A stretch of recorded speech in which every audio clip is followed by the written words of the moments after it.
নমস্কার বন্ধুরা,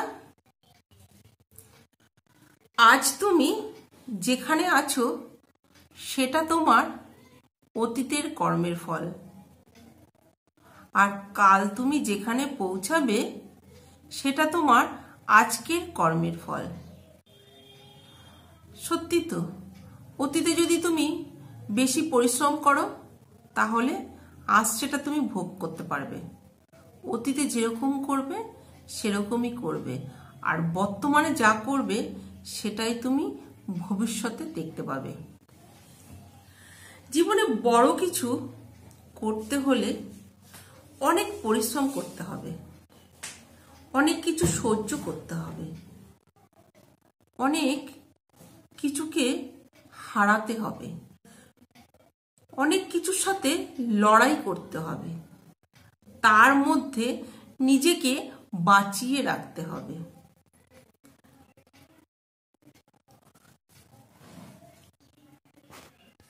জীবনে প্রতিটা পা খুব সাবধানে ফেলা উচিত, কারণ বহু মানুষ অপেক্ষা করে আছে তোমার সামান্য একটা ভুল ধরার জন্য। কারণ এই ভুলটা নিয়েই তারা সমালোচনা করবে, সমালোচনায় ব্যস্ত থাকবে। এরকম মানুষ আমাদের আশেপাশে সচরাচর সব জায়গাতেই আছে। বিশ্বাস কথাটা খুব ছোট্ট একটা শব্দ, তাই নয় কি? এটা পড়তে, বিশ্বাস কথাটা পড়তে সময় লাগে 1 সেকেন্ড। এটা ভাবতে সময় লাগে, বিশ্বাস কথাটা ভাবতে সময় লাগে কয়েক সেকেন্ড। আর বিশ্বাস কথাটা বুঝতে সময় লাগে কয়েক দিন। আর বিশ্বাস কথাটা প্রমাণ করতে সময় লাগে সারাটা জীবন। যদি কেউ কারোর প্রতি অবিশ্বাস হয়ে যায়, সে সারা জীবন ধরেও বিশ্বাস করাতে পারবে না। এতটাই বিশ্বাসের জোর, বিশ্বাসের ক্ষমতা। অথচ কথাটা খুবই ছোট্ট একটা কথা, বিশ্বাস।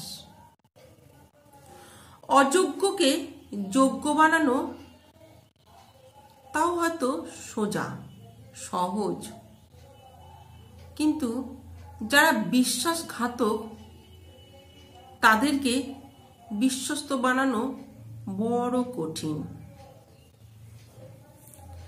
দেখো, আমরা আমাদের সমাজে বাস করি, যখন সমাজের মধ্যে আমাদের অনেক রকম লোকজন অনেকে আছে, তার মধ্যে থেকে আমরা যখন মনের মধ্যে যখন খুব কষ্ট হয় কি দুঃখ হয়, সাংসারিক কথা বলো কি স্বামী স্ত্রীর কথা বলো কি ছেলে মেয়ের কথা বলো, তখন আমরা কি করি, একজন একজনের কাছে কথাটা গল্প করি। যেটাকে আমার মনের কথা আমি যদি অন্য আরেকজনকে বলতে পারি, হয়তো আমার মনটা সেই মুহূর্তে হয়তো হালকা হবে। কিন্তু যাকে আমি বিশ্বাস করে বলছি, সে কি আমাকে বিশ্বাসের দামটা দেবে? এটা আমার জীবনের অভিজ্ঞতা থেকে বলছি যে আমি হয়তো একসময় বিশ্বাস করে আমার মনের কথা, আমার কষ্টের কথা আমি বিশ্বাস করে বলে ফেলেছি, কিন্তু তাদের কাছ থেকে আমি এতটাই আঘাত পেয়েছি, সেটা আর বলার কিছু না। সেটা আমার নিজের লোকেরাই বলো, নিজের লোকেদের কাছ থেকে আঘাতটা পেলে বেশি কষ্ট হয়। তার জন্য সবসময় দেখবে একা থাকা অনেক ভালো। যত পারো তুমি সবাইকে এড়িয়ে একা থাকার চেষ্টা করো। একা থাকলে তোমার এই বিশ্বাসঘাতক না, অবিশ্বাস তুমি কাউকে করতে পারবে না, আর বিশ্বাসঘাতক তোমার সৃষ্টিও হবে না। এরা হচ্ছে বিশ্বাসঘাতক। তুমি বিশ্বাস করে কথাগুলো বলেছিলে, কিন্তু শেষ মুহূর্তে তারা তোমারই কথা দিয়ে তোমাকেই আঘাত করবে, সেই আঘাতটা না সত্যি সূচের মতন বিঁধবে। একদম সত্যি কথা। তো চলো বন্ধুরা, আজকে আমি আমার কিছুটা দুঃখের কথা বললাম। তো যদি ভালো লাগে তো অবশ্যই লাইক কমেন্ট করো। নমস্কার।